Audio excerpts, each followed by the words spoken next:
சிறகடிக்க ஆசை சீரியலோட upcoming episode என்னென்னு பார்க்கலாம். முத்து மீனாவால் தான் கதிரை பற்றின உண்மை இங்கே முருகனுக்கு தெரிய வர, அந்த வீடே வேண்டாம், நல்ல வேலை பணத்தை கொடுத்து நாங்கள் ஏமாறாமல் இருந்தோம் அப்படின்ற உண்மை தெரிஞ்சுக்கிறாரு இங்கே முருகன்.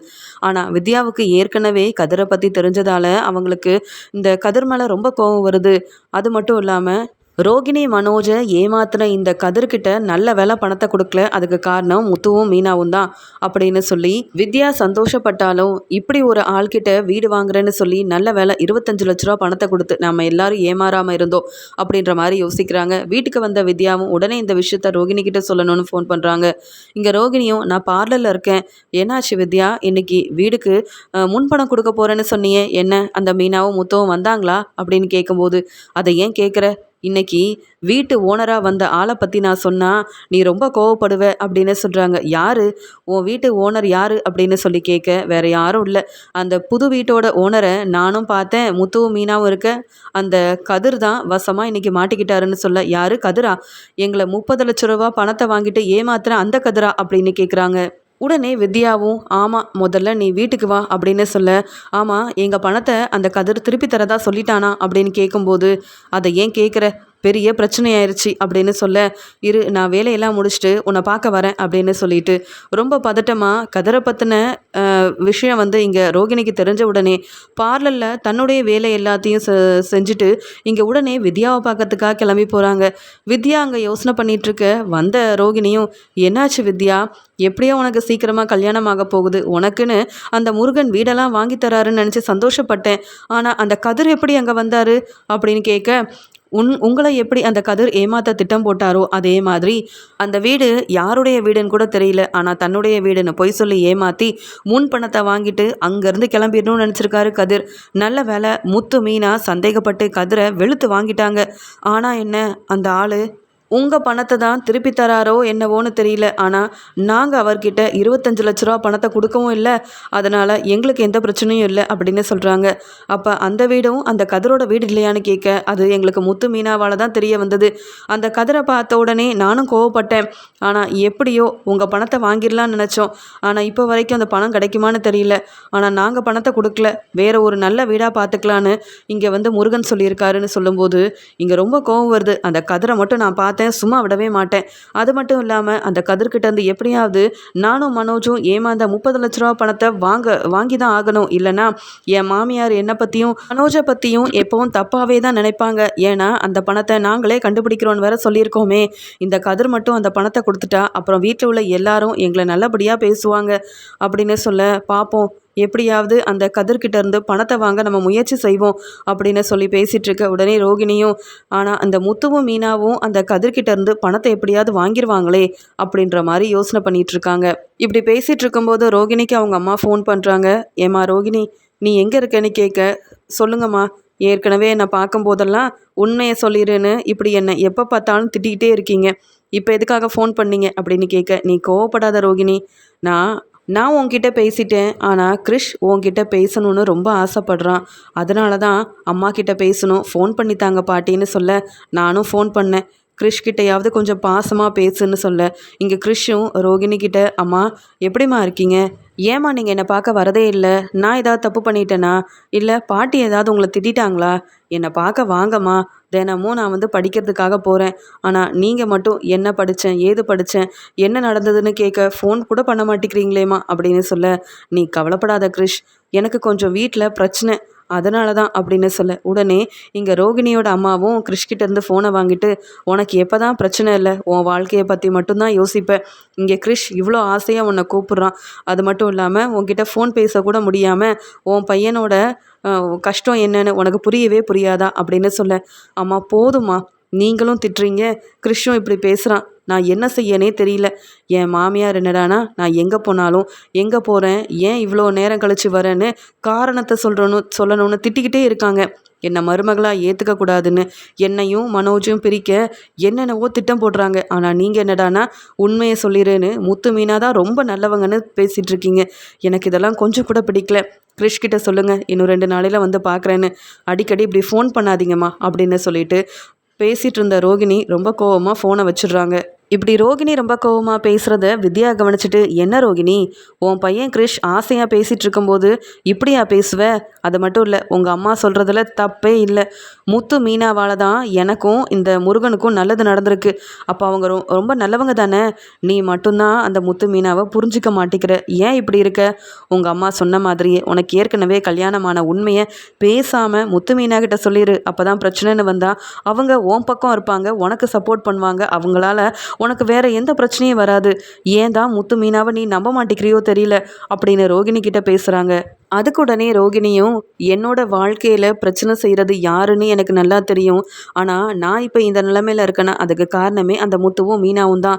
என்னை வசமாக மாட்டி விட்டு வீட்டை விட்டே வெளியில் அனுப்பணும்னு 2 பேரும் திட்டம் போட்டிருக்காங்க. அப்படி இருக்கும்போது நானே அவங்க கிட்ட எனக்கு ஏற்கனவே கல்யாணம் ஆயிடுச்சுன்ற உண்மையை சொன்னால் உடனே வீட்டில் உள்ள எல்லாரையும் கூப்பிட்டு இந்த விஷயத்த சொல்லி அப்புறம் பெரிய பிரச்சனையாக்கி என்னை வீட்டை விட்டு வெளியில் அனுப்பிடுவாங்க. அவங்க 2 பேரும் மட்டும் ரொம்ப சந்தோஷமாக இருப்பாங்க. எப்போ என்னை பற்றின உண்மையை தெரிஞ்சுக்கலாம் அப்படின்னு 2 பேரும் யோசனை பண்ணிகிட்டு இருக்கிறது எனக்கு நல்லாவே தெரியும். இதில் நானே உண்மையை சொல்லணும், மனோஜ் கூட ஒன்று சேர்ந்து வாழ முடியாத நிலைமை எனக்கு வரணும்னு எங்கள் அம்மா மட்டும் இல்லை நீயும் யோசிக்கிறியான்னு கேட்க, நீ திருந்தவே மாட்ட. யார் நல்லவங்கன்னு இப்போ வரைக்கும் உனக்கு புரியல. நான் கூட தான் மீனா கிட்ட பேசினதில்ல. ஆனால் மீனா எனக்கு நான் கல்யாணம் பண்ணிக்கணும்னு ஆசைப்பட்டப்ப அவங்க தானே உதவி செஞ்சாங்க. உன்கிட்ட கூட நான் உதவி கேட்கல. ஏன்னா மனோஜை கல்யாணம் பண்ணிக்கிட்டு நீ அவ்வளோ கஷ்டப்படுற. நீ தேர்ந்தெடுத்த மனோஜே நல்லவராக இல்லை, அப்புறம் எப்படி நீ எனக்கு உதவி செய்ய முடியும்னு தான் நான் உன்னை கண்டுக்கல. ஆனால் முத்துவும் மீனாவும் அப்படி இல்லை. அடுத்தவங்களுக்கு உதவி செய்ய முன் நிற்பாங்க. நீ உண்மையை சொன்னால் அவங்களால உனக்கு பிரச்சனை வராது. ஆனால் முத்துவும் மீனாவும் பிடிக்காதுன்னு நீ முடிவெடுத்தனா நீ தான் வசமாக மாட்டிக்க போகிற அப்படின்னு சொல்லிடுறாங்க. சரி சரி, எல்லாரும் இதை பற்றியே பேசாதீங்க, எனக்கு நிறைய வேலை இருக்குது, நான் வீட்டுக்கு சீக்கிரமாக போகல, அப்புறம் என் மாமியார் என்ன கேள்வி கேட்பாங்க அப்படின்னு வித்யா கிட்ட பேசிட்டு ஃபோனை மறந்து அங்கேயே வச்சுட்டு இவங்க பாட்டுக்கு வீட்டுக்கு கிளம்புறாங்க. இங்கே ரோகிணி தன்னுடைய அம்மா கிட்ட ஃபோனில் பேசிட்டு ஃபோனை வித்யாவோட வீட்டிலையே வச்சுட்டு வீட்டுக்கும் கிளம்புறாங்க. இங்கே விஜயா யோசிக்கிறாங்க, என்ன இந்த ரோகிணி பார்லரில் வேலையெல்லாம் முடிச்சுட்டு ரொம்ப சீக்கிரம் வீட்டுக்கு வந்துடுவா, இப்போ என்னவோ இவ்வளோ நேரம் ஆகியும் வீட்டுக்கு வரவே இல்லை. அப்படி என்ன தான் செய்கிறான்னு தெரியல. ஃபோன் பண்ணி பார்ப்போமா, நாம் எதுக்கு ஃபோன் பண்ணணும் அப்படின்லாம் யோசிக்கிறாங்க. என் மருமக தானே, என்ன இருந்தாலும் அவள் எங்கே போகிறா எங்கே வரான்னு தெரிஞ்சிக்க வேண்டாமா அப்படின்னு சொல்லிட்டு விஜயாவும் ரோகிணிக்கு ஃபோன் பண்ணுறாங்க. ஆனால் ரோகிணிக்கிட்ட ஃபோன் இல்லாததுனால அவங்க வீட்டுக்கு வந்துட்டுருக்காங்க. இது தெரியாத விஜயாவும் ஃபோன் பண்ணி பார்க்குறாங்க. உடனே என்ன, இந்த ரோகிணியோட மாமியார் ரோகிணிக்கு ஃபோன் பண்ணுறாங்க. ஆனால் ரோகிணி ஃபோனை என் வீட்டிலேயே வச்சுட்டு போயிட்டாலே, நாம் வேணும்னா ஃபோன் எடுத்து இங்கே ரோகிணி இப்போ வீட்டுக்கு வந்துட்டுருக்கான்னு சொல்லிடுவோம், இல்லைனா ரோகிணியை தான் திட்டுவாங்க அப்படின்னு நினச்சிட்டு வித்யாவும் ஃபோன் எடுத்து பேசுகிறாங்க. உடனே இங்கே வித்யாவும், ரோகிணி எங்கே இருக்க, வீட்டு வேலையெல்லாம் செய்ய வேண்டாமா, என்ன இவ்வளோ நேரம் ஆகுது, எங்கே போயிட்டு வர, ஃபோன் பண்ணால் கூட எடுக்க மாட்டேங்கிற அப்படின்னு கேள்விக்கு மேலே கேள்வி கேட்க, உடனே வித்யாவும், நில்லுங்க, நான் ஒன்றும் ரோகிணி இல்லை, ரோகிணியோட ஃப்ரெண்டு வித்யா பேசுகிறேன். ரோகிணி இப்போ எங்கள் வீட்டுக்கு தான் வந்திருந்தா, ஆனால் மறந்து ஃபோனை இங்கே என் வீட்லேயே வச்சுட்டு போயிட்டா. அதனால் ரோகிணி இப்போ வீட்டுக்கு தான் வந்துடுறான்னு சொல்கிறதுக்காக தான் ஃபோன் எடுத்து நானே பேசுனேன்னு சொல்ல, என்னது ரோகிணி பார்லர்லேருந்து உன் வீட்டுக்கு வந்தாளா, அப்படி என்ன விஷயம்னு உன்னை பார்க்க வந்தா அப்படின்னு விஜயா கேட்குறாங்க. உடனே இங்கே வித்யாவும், என்ன நீங்கள், எனக்கு ரோகிணியை முன்னாடி இருந்தே தெரியும், நான் ரோகிணியோட ஃப்ரெண்டு, என்னை பார்க்க ரோகிணி வரக்கூடாதா, ஏதாவது காரணம் இருந்தால் தான் வரணுமா, எப்பயுமே ரோகிணி பார்லரில் வேலையெல்லாம் முடிச்சுட்டு என்னை பார்க்க என் வீட்டுக்கு வருவா, நீங்கள் இப்படியெல்லாம் கேள்வி கேட்குறீங்களே அப்படின்னு சொல்ல, ஏன்னா ரோகிணியும் என் குடும்பத்தை ஏமாத்திருக்கா, அப்போ நீயும் எல்லாரும் ஏமாத்திட்டு தானே இருப்ப, அதான் கேள்வி கேட்குறேன், உன் கூட சேர்ந்ததுனால தான் ரோகிணி என் குடும்பத்தை ஏமாத்தினாலா என்ன அப்படின்னு வித்யா கிட்ட சொல்ல, உடனே வித்யாவும், என்ன பேசுகிறீங்க, புரிஞ்சு பேசுங்க, நான் ரோகிணியோட ஃப்ரெண்ட், மற்றபடி நான் என்ன தப்பு செஞ்சேன்னு நீங்கள் என்ன கேள்வி கேட்குறீங்க, நீங்கள் ஒன்றும் எனக்கு மாமியார் இல்லையே, ஏதோ ரோகிணியோட ஃபோன் என் வீட்டில் இருந்தது, அதனால் உங்களுக்கு மரியாதை கொடுத்து ஃபோன் எடுத்து பேசினா நீங்கள் என்னடானா இப்படியெல்லாம் பேசிகிட்டு இருக்கீங்க, நீங்கள் இப்படி பேசுகிறதுனால தான் வீட்டில் யாரும் உங்களை மதிக்கிறது இல்லை, நீங்கள் மீனாவையும் புரிஞ்சிக்கல, ரோகிணியவும் மருமகளாக ஏற்றுக்க மாட்டேங்கிறீங்க, எப்படி தான் உங்களெல்லாம் மாமியாராக பார்க்குறாங்களோ தெரியல, எனக்கு இப்படி ஒரு மாமியார் கிடச்சா நான்லாம் சும்மா விட்டுருக்க மாட்டேன் அப்படின்னு வித்யா ரொம்ப கோபமாக பேச, போதும் ரோகிணியோட ஃப்ரெண்டு தானே, வேற எப்படி பேசுவேன், ஆமாம் என் பையன் மனோஜ் கிட்ட பணம் வாங்கினியே அதெல்லாம் ஞாபகம் இருக்கான்னு கேட்குறாங்க. உடனே வித்யாவும், நான் எதுக்காக பணம் வாங்கணும், அதுவும் உங்கள் பையன் மனோஜ் கிட்ட, அது மட்டும் இல்லை உங்கள் பையன் மனோஜ் இப்போ பெரிய கடையோட ஓனராக இருக்காருன்னா அதுக்கு காரணம் என் ஃப்ரெண்டு ரோகிணி, தேவையில்லாமல் என்னையும் என் ஃப்ரெண்டு ரோகிணியவும் நீங்கள் தப்பாக பேசாதீங்க, நீங்கள் மாமியார்னா ரோகிணியை மட்டும் கேள்வி கேளுங்க, ஃபோன் எடுத்து பேசுனது பெரிய தப்பாக போச்சே, இப்படிலாம் பேசுகிறீங்க? நான் என்னவோ வேணும்னே உங்கள் பையன்கிட்ட பணம் வாங்கின மாதிரி சொல்கிறீங்க. நான் பணம் வாங்கவும் இல்லை, உங்கள் பையன் சொன்னது எல்லாமே பொய் தான் அப்படின்னு சொல்ல, என்னது மனோஜ் என்றைக்கும் பொய் சொல்லவே மாட்டான். ஏதோ உங்கள் அம்மாவுக்கு முடியலன்னு நீ வந்து பணம் கேட்டதா ரோகிணி பணம் வாங்கினது உண்மைதானன்னு சொல்ல, அப்போ தான் இங்கே வந்து ரோகிணியோட ஃப்ரெண்டு வித்யாவுக்கு ஞாபகம் வருது. ஆமாம், ரோகிணி தானே இப்படி நம்ம பேரை சொல்லி பணத்தெல்லாம் வாங்கினா. எங்கள் அம்மா முடியாமல் ஹாஸ்பிட்டலில் இருக்காங்கன்னு சொல்ல போய் தானே இந்த மனோஜும் நம்பி ஏமாந்து போய் பணத்தை கொடுத்தாரு. இப்போ எல்லாத்துக்கும் காரணம் நான் தான்னு இந்த ரோகிணியோட மாமியார் என்னல கேள்வி கேட்குறாங்க. இதுக்கெல்லாம் பதில் சொல்ல வேண்டியது அந்த ரோகிணி தானே. எனக்கு வர கோவத்துக்கு அப்படின்னு சொல்லி ரொம்ப கோவப்படுறாங்க. உடனே இங்கே விஜயாவும், என்ன வித்யா பதில் பேசாமல் இருக்க, அமைதியாக இருக்க, பணத்தை தராமல் ஏமாத்திடலான்னு நினச்சியா? அதான் உன் ஃப்ரெண்டு ரோகிணி பெரிய பணக்கார வீட்டு பொண்ணு இல்லைன்னு தெரிஞ்சு போனதுனால எங்கள் எல்லாரையும் நீயும் ஏமாத்தலான்னு நினச்சிட்டியா என்ன? பணத்தை கொண்டு வந்து கொடுத்துரு, இல்லை அந்த ரோகிணியோட ஃப்ரெண்டுன்னு கூட பார்க்க மாட்டேன். சீக்கிரமாகவே உன் ஃப்ரெண்டு ரோகிணியை நான் வீட்டை விட்டே வெளியில் அனுப்பிடுவேன். அப்போ தெரியும் மறுபடியும் அந்த ரோகிணி உன் வீட்டுக்கு தான் வந்து நிற்க போகிறா பாரு அப்படின்னு சொல்ல, நீங்கள் ரோகிணியை என்ன வேணாலும் செய்யுங்க, ஆனால் நான் கடன் வாங்கலை. அதுக்கும் காரணம் அந்த ரோகிணி தான். கேட்க வேண்டிய கேள்வியெல்லாம் உங்கள் மருமக ரோகிணி கிட்ட கேளுங்க, அதுக்கப்புறமா என்கிட்ட பேசுங்க. இதுக்கு மேலே எதுவுமே என்கிட்ட கேள்வி கேட்காதீங்க. நான் உங்ககிட்ட பேச விரும்பலை, ஃபோனை வைக்கிறேன் அப்படின்னு ரோகிணியோட ஃபோனை வச்சிடுறாங்க இங்கே வந்து வித்யா. இதை பார்த்துட்டு விஜயாவுக்கு அவ்வளோ கோவம் வருது. என்னது இது, மனோஜ் கிட்ட பணம் வாங்கினது அந்த வித்யா தானே மனோஜும் ரோகிணியும் தானே சொன்னாங்க. ஆனால் இப்போ என்ன, எனக்கும் இதுக்கும் எந்த சம்மந்தமும் இல்லை, நான் யார்கிட்டையும் பணம் வாங்கலைன்னு அந்த வித்யா ஏமாற்ற பார்க்குறாளா? இன்றைக்கி ரோகிணி வரட்டும், இந்த பிரச்சனைக்கு ஒரு முற்றுப்புள்ளி வச்சு எப்படியாவது அந்த விஜயா கிட்ட அந்த பணத்தை வாங்கியே ஆகணும். மனோஜுக்கு கொஞ்சம் கூட அக்கறையும் இல்லை, பொறுப்பும் இல்லை. இப்படியே விட்டுட்டு இருந்தால் எல்லாரும் நம்மளை ஏமாத்திடுவாங்கன்னு மனோஜுக்கு தெரிய மாட்டேங்குது. ஆனால் நான் அப்படி கிடையாது. எனக்கு வர வர இந்த ரோகிணியை பிடிக்கல. ரோகிணியோட ஃப்ரெண்டுக்கு எதுக்காக உதவி செய்யணும் அப்படின்னு ரொம்ப கோபமாக இருக்காங்க. ரோகிணி வந்த உடனே இதை பற்றி கேட்கணும், பிரச்சனை ஆனாலும் பரவாயில்ல, பணம் கிடச்சாகணும் அப்படின்னு யோசிக்கிறாங்க விஜயா. வீட்டுக்கு வந்த ரோகிணி கொஞ்சமாவது ரெஸ்ட் எடுக்கணும்னு தன்னுடைய ரூமுக்கு போகிறாங்க. ஆனால் விஜயா உடனே இங்கே ரோகிணியை கூப்பிட்டு, ரோகிணி சீக்கிரமாக வா, உன்கிட்ட ஒரு முக்கியமான விஷயத்த நான் கேட்டே ஆகணும்னு சொல்ல, நான் யாரையும் ஏமாத்தலை, பொய் சொல்லலை. நீங்கள் இப்படி கேட்குறதெல்லாம் பார்த்தா பயமாக இருக்கத்த, என்ன விஷயம்னு கேட்குறாங்க. அது வேறு ஒன்றும் இல்லை, உன் ஃப்ரெண்டு வித்யாவுக்கு மனோஜ்கிட்டேருந்து பணத்தை வாங்கி கொடுத்தது நீ தானே அப்படின்னு சொல்ல யோசிக்கிறாங்க ரோகிணி. என்ன உனக்கு மறந்துருச்சா? அதான் வித்யாவோட அம்மா ஹாஸ்பிட்டலில் இருக்காங்கன்னு வித்யாவுக்கு உதவி செய்ய பணம் வாங்கி கொடுத்தியே, அந்த பணத்தை திருப்பி மனோஜுக்கு கொடுத்துட்டாங்களா அப்படின்னு கேட்க, இல்லத்த, மாதம் மாதம் வித்யா சரியாக வட்டி பணத்தை கொடுத்துட்ருக்கான்னு சொல்ல, நீயே ஏமாத்திட்டுருக்க, இதில் எப்படி உன் ஃப்ரெண்டை நம்புறது? அதனால் எல்லா பணத்தையும் சீக்கிரமாக நீ வாங்கி தரணும், நாளைக்கே பணம் வரணும் அப்படின்னு சொல்கிறாங்க. அவ்வளோ பணத்தையும் உடனே எப்படி கொடுக்குறதுன்னு ரோகிணி யோசிக்கிறாங்க. உடனே இங்கே விஜயாவும், போதும் நீ யோசிச்சது, இன்னும் என்ன பொய் சொல்லி சமாளிக்கலான்னு யோசிக்கிறியா? உன் ஃப்ரெண்டு வித்யாவுக்கு நான் ஃபோன் பண்ணேன், உனக்கு தான் ஃபோன் பண்ணேன், உன் ஃபோனு வித்யா வீட்டில் இருக்கான். ஆனால் வித்யா கிட்டே கேட்டதுக்கு நான் யார்கிட்டையும் பணம் வாங்கலை, மனோஜை நான் ஏமாத்தலைன்னு அந்த பேச்சு பேசுகிறா வித்யா. என்னையே எதிர்த்து பேசுகிறா. எனக்கு உண்மை என்னன்னு தெரியணும். பணத்தை வாங்கி வித்யாவுக்கு கொடுத்தியா, இல்லை நீயே பயன்படுத்தினியா? மனோஜை ஏமாத்தினது யாருன்னு எனக்கு தெரியணும் அப்படின்னு கேட்குறாங்க. என்னது, என் ஃபோனுக்கு நீங்கள் ஃபோன் பண்ணிங்களா? வித்யா எடுத்து பேசினாளா? என்ன நடந்ததுன்னு தெரியலையே. வித்யா அப்போ உண்மையை சொல்லிட்டாளோன்னு ரொம்பவே பதட்டமாக இருக்காங்க ரோகிணி. இங்கே உடனே விஜயாவும் ரோகிணி இப்படி திருன்னு முழிக்கிறத பார்த்துட்டு ரொம்ப சந்தேகப்படுறாங்க. அப்போ நாம் நினச்சது சரிதான், ரோகிணி தான் ஏமாற்றி பணத்தை வாங்கியிருக்கா, தன்னுடைய ஃப்ரெண்டுக்கு தேவைப்படுதுன்னு சொல்லி இந்த ரோகிணி தான் மனோஜையும் ஏமாற்றி பணத்தை வாங்கியிருக்கா போல். அதனால தான் நம்ம கேட்குற எந்த கேள்விக்கும் பதில் சொல்லாமல் இருக்கா. வசமாக மாட்டிக்கிட்டா அந்த ரோகிணி. இப்படியே விட்டால் சரிப்பட்டு வராது. இந்த ரோகிணி முன்னாடியே வித்யாவுக்கு ஃபோன் பண்ணுவோம், உண்மை என்னன்னு தெரிஞ்சுப்போம், அப்போ தான் சரிப்பட்டு வரும்னு சொல்லிட்டு, என்ன ரோகிணி நீ பதில் சொல்கிறியா, இல்லை வித்யாவை வர வைக்கட்டுமா, இல்லை ஃபோன் பண்ணி பேசலாமான்னு கேட்குறாங்க. இல்லை, நீங்கள் வித்யா கிட்ட எந்த கேள்வியும் கேட்க வேண்டாம், சீக்கிரமாகவே பணத்தெல்லாம் ஏற்பாடு பண்ணி கொடுத்துருவா வித்யா, நீங்கள் சந்தேகப்படாதீங்க, நானே வாங்கி கொடுத்துட்றேன் அப்படின்னு சொல்கிறாங்க. ஆனால் ரோகிணி ரொம்ப பதட்டமாகவும் பயமாகவும் இருக்கிறத இங்கே விஜயா வந்து பார்த்துட்டு தெரிஞ்சுக்கிறாங்க. ரோகிணி மேலே தான் தப்பு இருக்குது, ஆனால் உண்மை என்னன்னு கண்டுபிடிக்கணும், இந்த விஷயத்த இப்படியே விடக்கூடாது அப்படின்னு யோசனை பண்ணிவிட்டு அங்கே விஜயாவும் இங்கே ரோகிணிக்கிட்ட பேசிகிட்டு இருக்கும்போதே வித்யாவுக்கு ஃபோன் பண்ணுறாங்க. என்னம்மா வித்யா, என்னவோ நீ தான் பணத்தை வாங்கினதா சொல்கிறா ரோகிணி, ஆனால் நான் யார்கிட்டையும் பணத்தை கடனாக வாங்கலைன்னு சொல்கிறியே, எதம்மா நம்புறது? உன் ஃப்ரெண்டு ரோகிணி சொல்கிறத நம்புறதா, இல்லை நீ சொல்கிறத நம்புறதான்னு கேள்வி கேட்க ரொம்ப கோபமாக இருந்த இங்கே வித்யாவும், போதும் போதும், இனி ரோகிணிக்கு சப்போர்ட் பண்ணாலோ ரோகிணியை பற்றின உண்மையை சொல்லாமல் இருந்தாலோ இவங்க எல்லாரும் என் வீட்டுக்கே பணம் கேட்டு வந்துடுவாங்க. அப்புறம் நான் தான் அவமானப்பட்டு நிற்கணும் அப்படின்னு நினச்சிட்டு நீங்கள் என்ன நினச்சிட்டு இருக்கீங்க? நான் ஒன்றும் ரோகிணி மாதிரி உங்கள் குடும்பத்தை ஏமாற்றணும்னு நினைக்கல. எனக்கும் உங்கள் குடும்பத்துக்கும் சம்மந்தமே இல்லை. நான் எதுக்கு அந்த மனோஜ் கிட்ட பணம் வாங்கணும்? மனோஜ் கிட்ட பணம் வாங்கணுன்ற அவசியமே எனக்கு இல்லை. ஏன்னா நான் நல்ல வேலை பார்க்குறேன். என் அம்மாவை பார்த்துக்கக்கூடிய எல்லா நல்ல நிலைமையும் என்கிட்ட இருக்குது. வேணும்னா உங்களுக்கு பணம் வேணும்னா சொல்லுங்கள், நான் தரேன். என்ன ரோகிணி, உங்கள் மாமியார் என்ன கேள்வி கேட்கும்போது நீ பொறுமையாக அமைதியாக நிற்கிற? இப்போ கூட நீ நான் தான் பணம் வாங்கினதா சொல்கிறியா?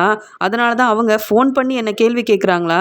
ஏற்கனவே நீ ஃபோனை என் வீட்டில் வச்சுட்டு போயிட்டேன்னு சொன்னதுக்கே அந்த பேச்சு பேசுகிறாங்க. அந்த ரோகிணி தான் எங்களை ஏமாத்துறானா, நீயும் என் குடும்பத்தை ஏமாத்துறியான்னு கேட்குறாங்க. அந்த மனோஜ் தான் உன்னை நம்பாமல் உன்கிட்ட பேசாமல் இருக்கிறாருன்னா ஓ மாமியார் அதுக்கும் மேலே இப்படியெல்லாம் பேசுகிறத உன்னை மாதிரி பொறுமையாக என்னால் பார்த்துட்ருக்க முடியாது. நான் உண்மையை சொல்ல தான் போகிறேன்னு சொல்ல ரோகிணியும் கண்கலங்கிக்கிட்டே, வேண்டாம் வித்யா, இப்போதைக்கு நீ உண்மையை சொல்லாத. என் மாமியாரை பற்றி தெரியும்ல, பிரச்சனை வந்துடும், என்னால் அதெல்லாம் சமாளிக்க முடியாது வித்யான்னு அழுகிறாங்க. உடனே இங்கே விஜயாவும், என்னது உன்னால் சமாளிக்க முடியாது? நீ இத்தனை நாள் உண்மையை சொன்னியா பொய் சொன்னியா அப்படின்னு கேட்க, உடனே இங்கே வித்யா சொல்கிறாங்க, உங்கள் மருமக ரோகிணி சொன்னது எல்லாமே பொய் தான். நான் எந்த பணத்தையும் மனோஜ் கிட்ட வாங்கலை. ஏதோ உதவி செய்யணுன்றதுக்காக ரோகிணி சொன்ன பொய்க்கு நான் ஆமான்னு சொன்னேன், அவ்வளவுதான். எங்கள் அம்மா ரொம்ப நல்லா இருக்காங்க. அவங்கள எதுக்கு ஹாஸ்பிட்டலில் சேர்க்கணும்? எனக்கு எதுக்கு பண தேவை வரப்போகுது? ரோகிணி ஏதோ அவ செலவுக்காக தான் பணம் வாங்கினா. சொல்லப்போனால் ரோகிணிக்கு ஏற்கனவே கல்யாணம் ஆயிருக்கு. ரோகிணிக்கு ஒரு பையனும் இருக்கான். அவன் படிப்புக்காகவும் ஸ்கூலில் சேர்க்கறதுக்காகவும் தான் பணத்தை வாங்கியிருக்கான். இந்த உண்மை தெரிஞ்சால் பெரிய பிரச்சனை வந்துரும்னு ரோகிணி இப்போ வரைக்கும் பயந்துட்டுருக்கா. நானும் அதுக்கு சப்போர்ட் பண்ணிகிட்டு இருந்ததுனால தான் நீங்கள் ஃபோன் பண்ணி என்னை கேள்வி கேட்டு அவமானப்படுத்துறீங்க. இப்போ புரிஞ்சுக்கோங்க, மனோஜ் கிட்ட நான் பணம் வாங்கலை. ஏமாற்றி பணம் வாங்கினது உங்கள் மருமக ரோகிணி. கேள்வி கேட்குறதா இருந்தால் ரோகிணி கிட்ட கேள்வி கேட்கணும். என்ன தைரியம் இருந்தால் தப்பே செய்யாத என்னை பார்த்து இப்படியெல்லாம் கேள்வி கேட்பீங்க? உங்கள் மருமக ரோகிணி யார் என்ன ஏதுன்னு விசாரிக்காமல் பணம் தான் முக்கியம்னு மனோஜுக்கு கல்யாணம் பண்ணி வச்சிங்கல்ல, அதனால தான் ரோகிணி இன்னும் உங்கள் எல்லாரையும் நம்ப வச்சு ஏமாத்திட்டுருக்கா. உண்மையாகவே ரோகிணி பணக்கார வீட்டு பொண்ணு இல்லை.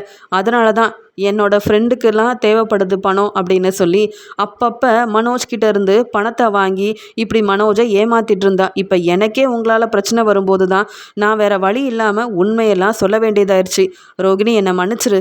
உன்னை மாட்டி விடணும்னு நினைக்கல. ஆனால் உங்கள் அத்தை என்கிட்ட பேசுகிறதே சரியில்லை.